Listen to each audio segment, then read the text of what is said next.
சீனாவுக்கு அடித்தது ஜாக்பாட்.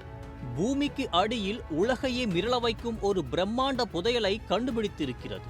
இது உலக வல்லரசுகளின் தூக்கத்தை கெடுத்திருக்கிறது.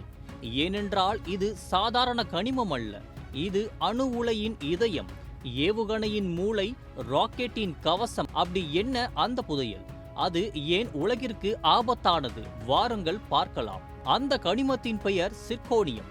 சமீபத்தில் சீனாவின் ஜின்ஜியாங் மாகாணத்தில் சுமார் 20 லட்சம் டன் சிர்கோனியம் புதைத்திருப்பதை விஞ்ஞானிகள் கண்டுபிடித்தனர்.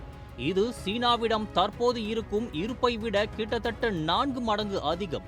சரி, இந்த சிர்கோனியம் அப்படி என்ன ஒரு சூப்பர் மெட்டல்? இது மிகவும் லேசான ஆனால் மிக மிக வலிமையான ஒரு வெள்ளை உலோகம். எவ்வளவு பெரிய வெப்பத்தையும் ரசாயன தாக்குதலையும் தாக்கக்கூடியது. இதன் மிக முக்கியமான குணம் என்னவென்றால் இது நியூட்ரான்களை உறிஞ்சாது.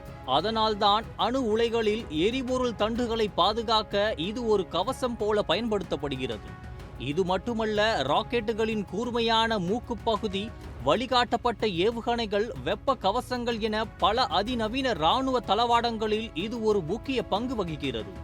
ஆச்சரியமான விஷயம், நீங்கள் நகை கடைகளில் பார்க்கும் சிர்கான் கல்லும் இதிலிருந்து உருவாகுவதுதான். இதுவரை இந்த சூப்பர் மெட்டலுக்காக சீனா 90% ஆஸ்திரேலியா போன்ற நாடுகளில் கையேந்தி கொண்டிருந்தது. ஆனால் இப்போது நிலைமை தலைகீழ். இது ஏன் உலகிற்கு ஆபத்தானது? சிம்பிளாக சொன்னால், இதுவரை இந்த தொழில்நுட்பத்தின் ரிமோட் கண்ட்ரோல் அமெரிக்கா மற்றும் அதன் நட்பு நாடுகள் கையில்தான் இருந்தது. ஆனால் இந்த ஒற்றை கண்டுபிடிப்பின் மூலம் சீனா அந்த ரிமோட் கண்ட்ரோலை தனதாக்கிக் கொண்டிருக்கிறது. நாளை அமெரிக்கா சீனா மீது பொருளாதார தடை விதித்து சிர்கோனியம் ஏற்றுமதிக்கு தடை போட்டால் சீனா இனி கவலைப்பட தேவையில்லை. தனக்கு தேவையானதை தானே பூமியிலிருந்து எடுத்துக்கொள்ளும். ஆக சீனா கண்டுபிடித்திருப்பது வெறும் கனிமம் அல்ல, இது ஒரு ஜியோபொலிட்டிக்கல் வெப்பன். இது உலகளாவிய விநியோக சங்கிலியை மாற்றி எழுதும் சக்தி கொண்டது.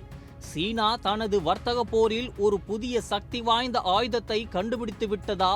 இனி உலகின் தலைவிதியை சீனா தீர்மானிக்குமா என்பதை பொறுத்திருந்துதான் பார்க்க வேண்டும்.